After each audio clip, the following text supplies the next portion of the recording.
I think just out of thin air, this is one of the weirdest but also atmospheric games I actually enjoy in terms of playing an RPG title.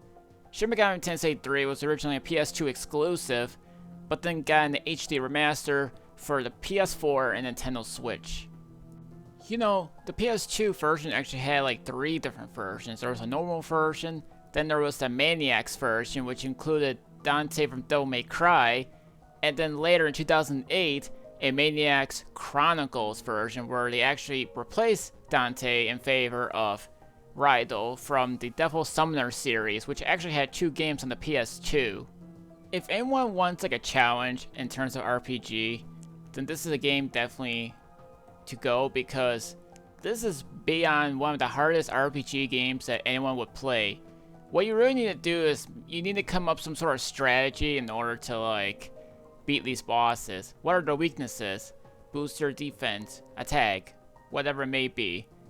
But for this game alone, it kind of plays like Pokemon, except it's adults, because you go around, you fight these monsters or demons and whatever you fight, but you can also ask them if to join you. Sometimes you may have to give them money, or sometimes they may have to take half of your health.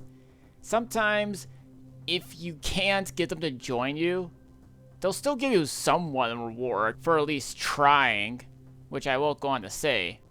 And let me tell you guys, this game has a whole bunch of different endings, like around like 4 or 5 of them, which is enough for replay value.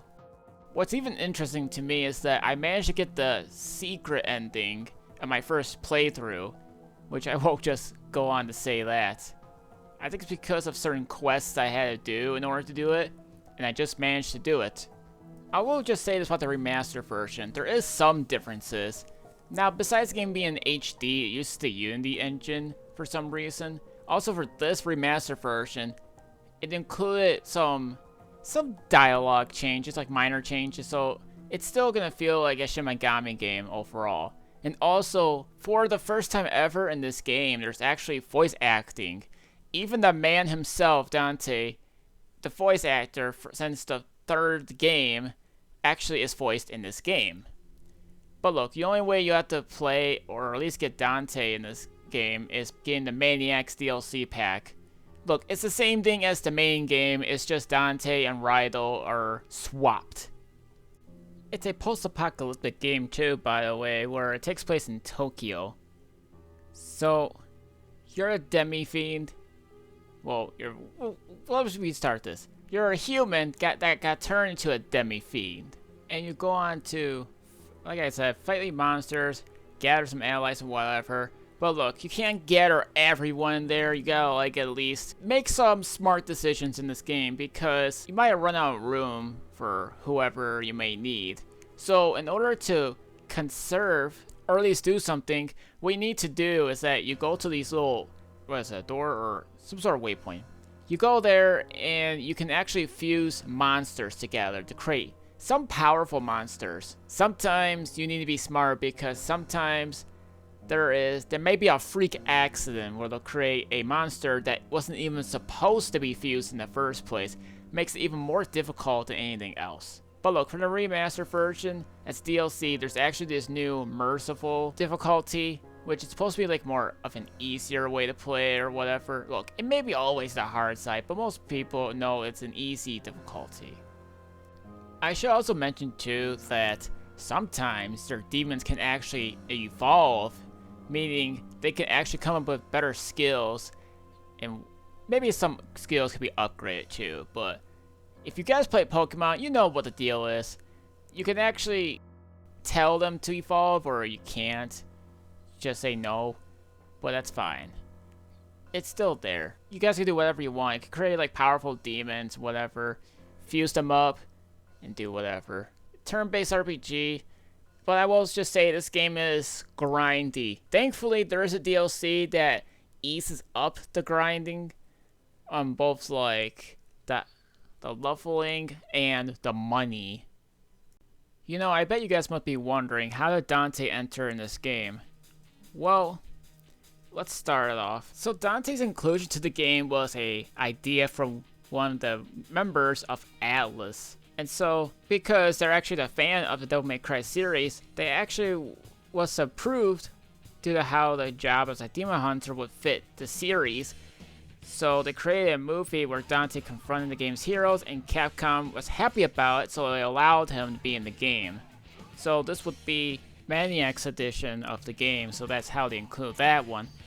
Raido was more like a replaced version in the later reprints of the game, so it was like the Chronicle edition. So if you guys were to buy the original game itself on the remaster, then Raido will just be there. But if you guys want Dante in the game to be one of those special guest characters in the game, and at least have him as a playable character, then you'll need to get the Maniacs version. And let me tell you something, you better get Dante in this game because he is pretty good. When the game first came out in the PS2, it wasn't known as Shin Megami Tensei 3 because the first two games never really came out in America. And as a matter of fact, I don't think they still came out in America.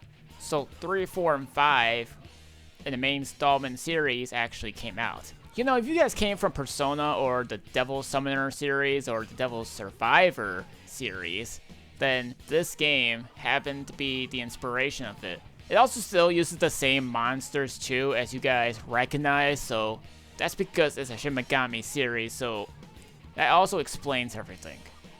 Because those other series have their own different spins, they still retain the whole RPG stuff, it's just they do things a lot different.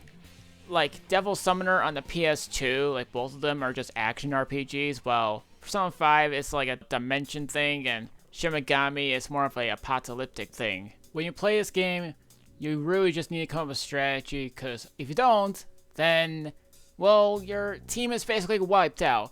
You need to really try to come up with, like, maybe choose a better monster if you already know the weaknesses of your enemies, or maybe try to absorb some sort of skill that happen to be from your past companions. Make sure that you get the monsters and yourself on the right level before you try fighting certain bosses, because otherwise, like I said, you may be getting wiped out. Some monsters may be powerful with their own unique skills, some may not. So again, try fusing them, and once you get the right result, then you'll be fine. But make sure you save before you fuse, because otherwise, well, you may be stuck with the most regrettable monster you've ever had. So this really just tells you that you should just use your head when it comes to playing this game, because if you don't, and you just go there mindlessly, then you're just going to keep getting game over after game over. But if you guys have played like Pokemon or something else, and you just want a new challenge, then this is for you.